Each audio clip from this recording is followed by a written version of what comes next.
So push and pull guys, dati pang ginagawa yan ng nanay mo sa'yo pag hindi ka sumusunod.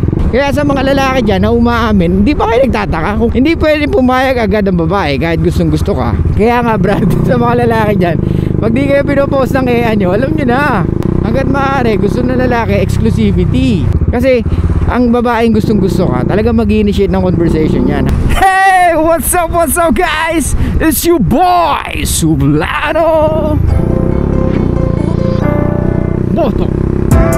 Okay, for today's vlog, tatlo ang ating pag-uusapan guys.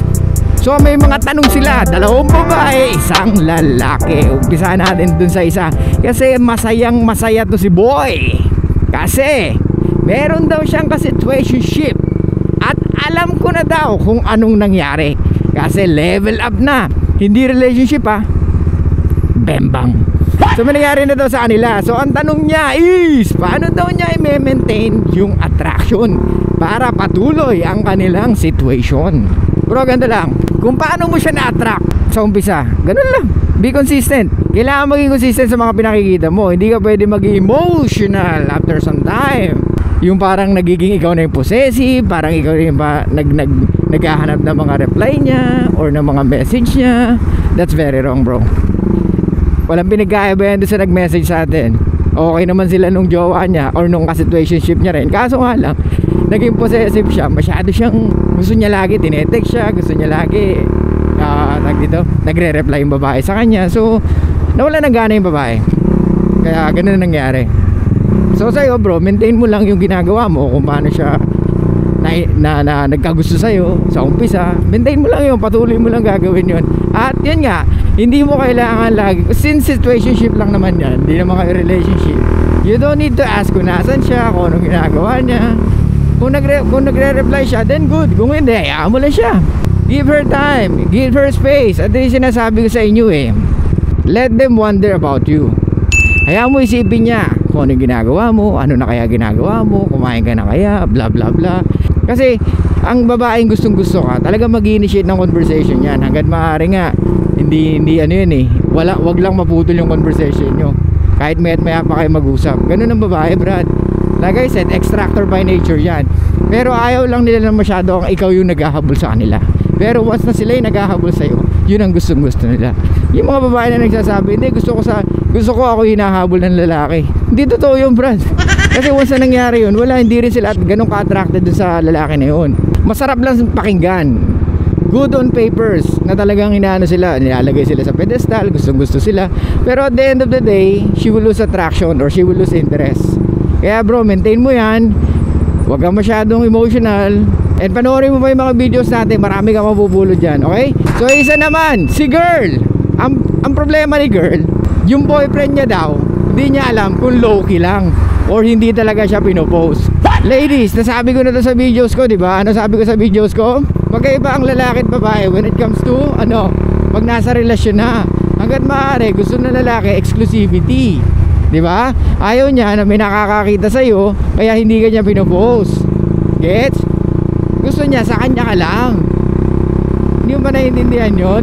So ayaw niya na may ibang lalaki nakakakita sa'yo. That's how we protect our relationship.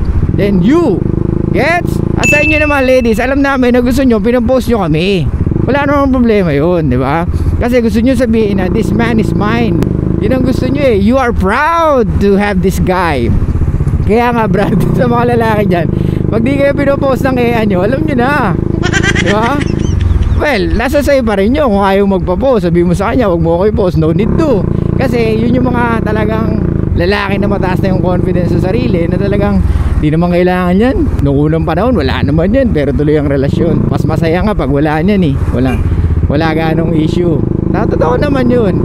Kaya yun sa'yo girl, hayaan mo lang, pakita mo sa kanya na you are deserve to be a girlfriend.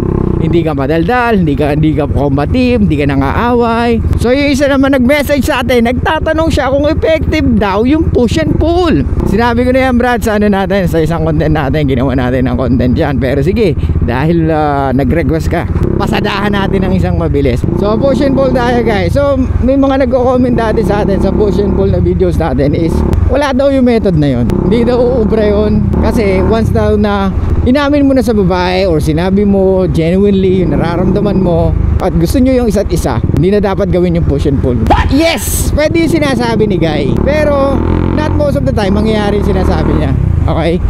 Dahil karamihan ng babae or most of women are hard to get. Hard to get sila because meron silang plausible deniability, and at the same time meron silang slut shame. Hindi pwedeng pumayag agad ang babae kahit gustong gusto ka, kahit na sabihin mong you show your all cards. Tsaka ito nga nakakababa nga ng attraction at interest pag nalaman niya na lahat sa'yo. Kaya sa mga lalaki dyan na umaamin, hindi ba kayo nagtataka kung kailan ka umamin tsaka siya nawala ng gana? Kasi nga hindi yun ang gusto niya. Actually, by default, women asking us to lie with them na dahan-dahanin mo. Oo, gusto ko na ibigay mo sa akin ang lahat. Oo, gusto ko malaman sa iyo ang lahat.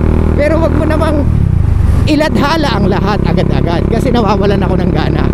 Kasi women are operate by emotions, di ba? They are only loyal to their feelings and emotions. So kahit anong gawin mo, kahit na magpaka-logical ka, sabihin mo sa kanya, papakita ko sa iyo kung gaano kita gusto, so ganito, ganyan, ganon. Kumbaga, eto yung gusto ko, sabihin nila, okay, so how about you? Gusto mo ba ako? Ganyan, ganyan. Well, it's too early, hindi ko masabi. We'll see. Wala na. Pag wala na. Tandaan nyo guys, dapat bigyan nyo lagi ng chance yung babae makatakbo. Gusto ng babae yun, yung lagi silang kumbaga may fire exit na pupuntahan once na nasusunog na. Kasi women are allergic to accountability. They don't want to be accountable. Yung sasabihin nila, let's say for example, I miss you, hindi nila masabi yun. Dadaan nila sa ibang bagay or iibahin nila. Indirectly nila sinasabi at makikita mo sa actions nila, I miss you kasi kuya kita yung mga ganung bagay is ayaw nilang i-admit sa sarili nila na yun yung nararamdaman nila because yun nga, they want to play safe. So push and pull guys, dati pang ginagawa yan ng nanay mo sa'yo pag hindi ka sumusunod.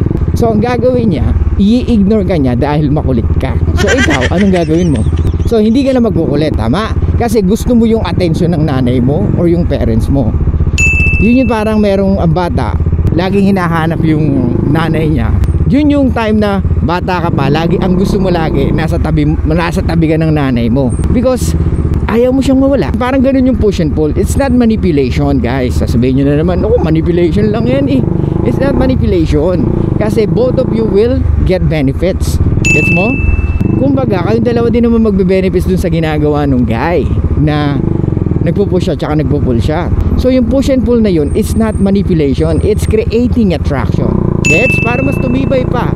At saka dun mo rin mararamdaman at dun din titibay kung talagang kung totoong may nararamdaman ng babae sa'yo. Gets mo? And that's the best way also to know kung gaano kataas yung attraction niya sa'yo tsaka yung interest niya sa'yo. Okay? So yun lang guys, sana may natutunan kayo. I'll see you guys next time. And bye-bye. Show love. Grabe, ang init na